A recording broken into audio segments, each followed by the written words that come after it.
હળવદના ગોરી દરવાજા વિસ્તારનો મામલો, જે આરોપીની હળવદ પોલીસે ધરપકડ કરી 3 ભાઈઓ ઉપર કરવામાં આવ્યો હતો હુમલો, જે હિચકારી હુમલો, જેમાં છરી વડે કરાયેલ હુમલામાં એક ભાઈનું મોત થયું હતું। આરોપી પિતા પુત્ર સહિતના 3 વિરુદ્ધ ગુનો નોંધીને તપાસ, જ્યાં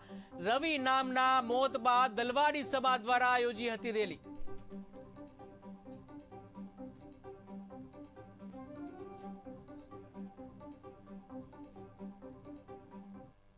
હળવદ ખાતે ગોરી દરવાજા પાસે આવેલ શરણેશ્વર સોસાયટી ખાતે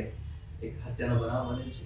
જે સંદર્ભે જયદીપભાઈ ખોડાભાઈ સોનાગરા નામની ફરિયાદના આધારે હળવદ પોસ્ટ દ્વારા આઈપીસી કલમ 302 મુજબ ધોરણસર ગુનો રજીસ્ટર કરવામાં આવેલ છે। આ કામે રવિભાઈ ખોડાભાઈ સોનાગરા તથા હિરેનભાઈ ખોડાભાઈ સોનાગરા આ બંને ઇસમોને ઈજા થઈ હતી, જેમાંથી રવિભાઈનું સારવાર દરમિયાન મૃત્યુ થયેલ છે અને જે ગુનો દાખલ કરી હાલમાં આ કામે 2 આરોપીને અટક કરવામાં છે, જેમાં એક આરોપીનું નામ નટુભાઈ પરમાર છે તથા બીજા આરોપી